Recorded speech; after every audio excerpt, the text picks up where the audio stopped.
नमस्कार फ्रेंड्स, स्वागत है आपका हमारी नई वीडियो में। अगर आप हमारे चैनल पर नए हैं तो हमारे चैनल को सब्सक्राइब करना ना भूलें। ये भाग्य रेखा के बारे में हम और विस्तृत चर्चा करेंगे। पिछली वीडियो में हमने बताया था कि कौन सी भाग्य रेखा बहुत ज़्यादा सुंदर होती है और बहुत अच्छी होती है और उसमें कौन से शुभ फल दिखाई देते हैं। अगर बहुत सीधी और स्पष्ट भाग्य रेखा नहीं है, कैसी होगी, इसके बारे में हम आज देखेंगे। कुछ भाग्य रेखा मणिबंध से लेकर बिल्कुल मध्यमा की ओर जाती हुई दिखाई देगी। पाश्चात्य जो ग्रंथ हैं उनमें इसको बहुत बुरा बताया है, बहुत गरीबी वाला बताया है, किंतु भारतीय ग्रंथ इसकी अलग बात करते हैं। भारतीय ग्रंथ कहते हैं, भारतीय ग्रंथों में ये लिखा है कि मणिबंध से रेखा जाकर मध्यमा तक जाए तो ये काफ़ी शुभ होता है। काफ़ी हाथ में मैंने ये लाइन देखी है, जिनके हाथ में ये भाग्य रेखा है तो वो दरिद्र तो नहीं है। तो इस बात में हम भारतीय ग्रंथों के बारे में बात की स्वीकार करेंगे। मणिबंध से रेखा चलकर मध्यमा तक जाए तो ऐसा व्यक्ति निश्चित रूप से धनी होगा, निश्चित रूप से धनी होगा और कार्य क्षमता उसकी अच्छी होगी और अच्छा सफल रहेगा। कुछ भिन्न भिन्न रेखाएं हैं, जिससे कि यहाँ तक भाग्य रेखा यहाँ तक आकर रुक जाए, मणिबंध शुरू होकर मस्तिष्क रेखा तक रुक जाए,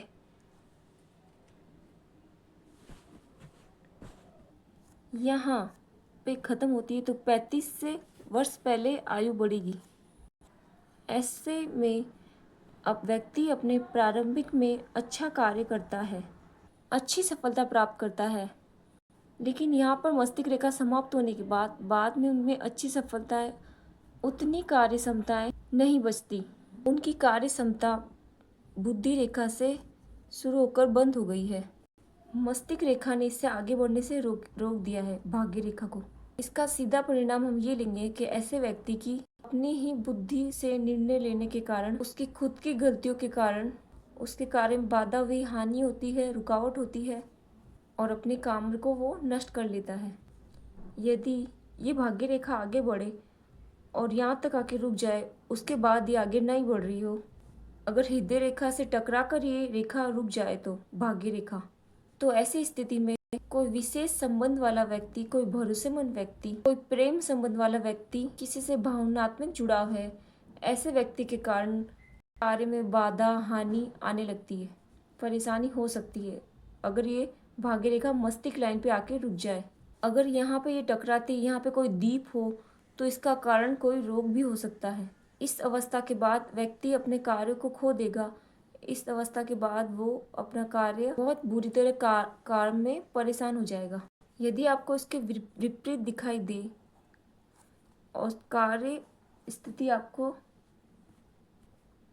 अगर आपको विपरीत स्थिति दिखाई दे, यहाँ से ना शुरू होकर भाग्य रेखा यहाँ से शुरू हो रही है और यहाँ तक आ रही है, ऐसी स्थिति में दो बातें निकल के आती है। ऐसा व्यक्ति स्वयं निर्णय लेकर गंभीर विचार करके कार्य शुरू करता है, उसमें सफलता प्राप्त करता है। लेकिन दूसरी बात ये भी निकल के आई है, पहले यहाँ भाग्य रेखा नहीं है, उसके बाद है, तो इसका मतलब ऐसे व्यक्ति को सफलता मिलने में देरी होगी। या ऐसा भी हो सकता है प्रारंभिक जीवन में वो कार्य नहीं करे और पिता पर निर्भर रहे और बाद में वो अपना स्वयं का कार्य शुरू करे और सफलता प्राप्त करे। ये हम काफ़ी 35 वर्ष की आयु मानकर चल रहे हैं।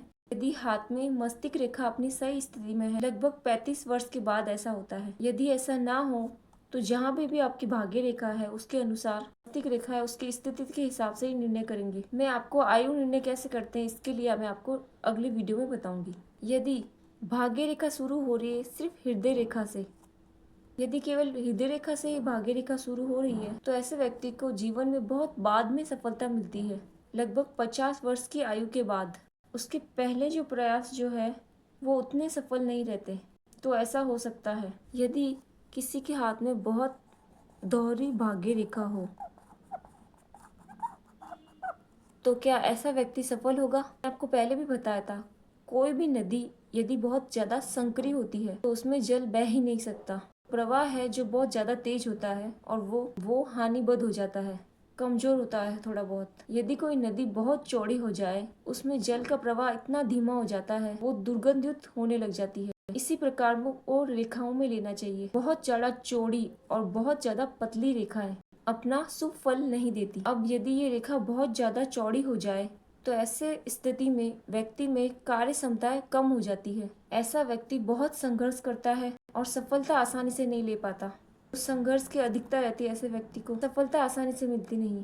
इसके विपरीत देखते हैं, यदि आपको बहुत पतली भाग्य रेखा दिखाई दे और एकदम स्पष्ट नहीं है तो ऐसा व्यक्ति संघर्ष करता है, सफलता उसे आसानी से नहीं मिलती है, कामों में अस्थिरता रहती है। बार बार ऐसा व्यक्ति अपनी कार्य क्षमता बदल सकता है, अपनी कार्य वृद्धि बदल सकता है, अपने कार्य को बार बार बदलाव करता है। ऐसे व्यक्ति में अस्थिरता रहती है जिनकी भाग्य रेखा एकदम पतली हो। स्पष्ट भाग्य रेखा ही जीवन में वृद्धि की करियर का संकेत होती है। अब अगली बात करते हैं, यदि भाग्य रेखा लहरदार हो, आपको इस तरह से भाग्य रेखा दिखाई दे। ये लहरदार भाग्य रेखा जिन स्थिति में सीधी होगी उसमें कार्य अच्छा चलेगा। यदि मुड़कर टेढ़ी हो गई है, वहाँ कार्य क्षमता प्रभावित हो रही है और स्थिरता काम में आ जाएगी। फिर वहाँ सीधी होगी तो सब ठीक हो जाएगा। ऐसे कार्य में लगातार अस्थिरता रहेगी, कभी कार्य अच्छा तो कभी बुरा। तो इस स्थिति में हम इसे अस्थिर कार्य को मानेंगे। ये अस्थिरता का प्रतीक है, संघर्ष का प्रतीक है। बार बार ऐसे व्यक्ति को संघर्ष होता है क्योंकि उसके कार्य क्षमता कार्य कभी कभी तो ठीक हो जाता है, कभी कभी फिर खराब हो जाता है। ऐसी भाग्य रेखा निश्चित रूप से अच्छी भाग्य रेखा नहीं है, संघर्ष दिखाती है, कठिनाइयां ऐसे व्यक्ति में अधिक होती है। यदि आपको इस तरीके से भाग्य रेखा दिखाई दे टुकड़ों में, जहाँ जहाँ आपको भाग्य रेखा दिखाई दे रही है वहाँ वह व्यक्ति का कार्य थोड़ा ठीक रहता है। जहाँ भाग्य रेखा गायब है वो हिस्सा संघर्ष का है। व्यक्ति ने काम किया, थोड़े दिन चला फिर बंद हो गया, फिर दूसरा काम किया, थोड़े दिन चला फिर बंद हो गया। इस तरह से व्यक्ति किसी के हो रहा हो तो उसके हाथ में ऐसी भाग्य रेखा होती है। उनके हाथ में लहरदार या इस तरीके से खंडित भाग्य रेखा दिखाई देती है। अब हम आड़ी रेखा के बारे में बात करेंगे।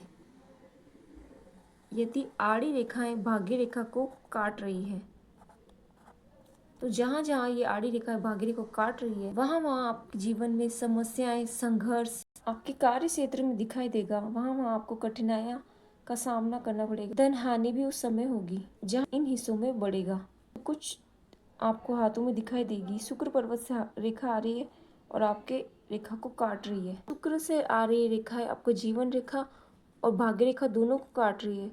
तो कोई ऐसा संबंध है, किसी व्यक्ति से प्रेम संबंध भी हो सकता है, विपरीत लिंग से संबंध होने के ज्यादा चांस है। तो ऐसा कोई संबंध है, मैत्रेय जुड़ाव भी हो सकता है, कोई मित्र भी हो सकता है। ऐसा कोई व्यक्ति है जिसमें आपका जीवन भी प्रभावित होगा, आपके दैनिक जीवन में कठिनाई पैदा होंगी, कार्य में भी कठिनाई पैदा होंगी और आपको धन हानि भी होगी। तो आड़ी रेखाएं जहाँ काटे उसी अवस्था में ऐसा होगा। यहाँ पे जीवन रेखा और धन रेखा दोनों की आयु को भी देख सकते हैं, लेकिन यहाँ जीवन रेखा की आयु को प्राथमिकता दी जाएगी। इसके विपरीत बात करते हैं, यदि ऐसा नहीं है, यदि आपके हाथ में क्रॉस चिन्ह दिखाई दे भाग्य रेखा पर तो ये बड़ी दुर्घटना का संकेत होती है। इन संबंध में अधिक हानि, अधिक परेशानियों को देखने को मिलती है, तो इनका विशेष रूप से ध्यान देना चाहिए।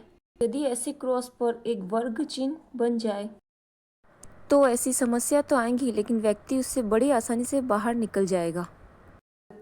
यदि आपको ऐसी रेखा दिखाई दे, उस पर क्रॉस चिन्ह आ जाए, ऐसी कोई घटना हो रही है जो आपके कार्य को पूरी तरीके से बर्बाद कर दे, अगर ऐसी भाग्य रेखा पर क्रॉस आ जाए तो।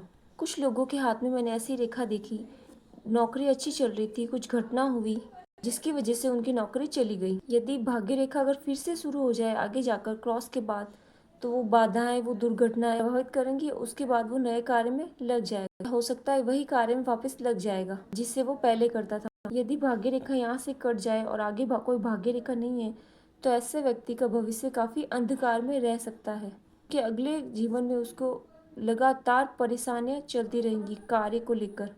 कुछ भाग्य रेखा यहाँ से शुरू होकर फिर यहाँ से एकदम शुरू हो जाए। हम यहाँ दो बातें मानेंगे, जो शुरुआत से हो रहा है कार्य वो यहाँ अवस्था में आके बंद हो जाएगा। उस व्यक्ति ने अपने मुख्य कार्य को बंद होने से पहले ही दूसरा, या फिर ऐसा हो सकता है कि उसने दूसरा कार्य शुरू कर लिया।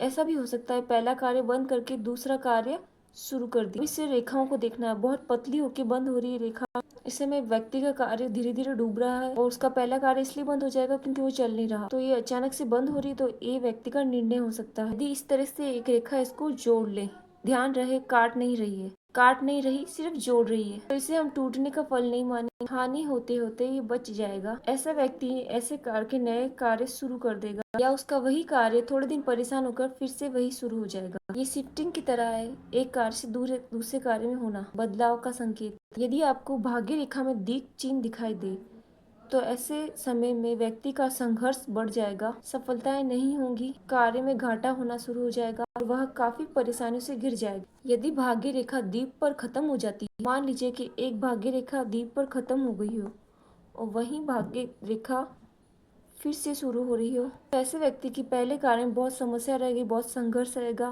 धीरे धीरे के जाके उसका कार्य बिल्कुल बंद हो जाएगा, फिर नए सिरे से कार्य शुरू होगा। आज की वीडियो यहीं समाप्त करते हैं। इसका थर्ड पार्ट आप देख सकते हैं। अगर आप हमारे चैनल पर नए हैं तो हमारे चैनल को सब्सक्राइब करना ना भूलें।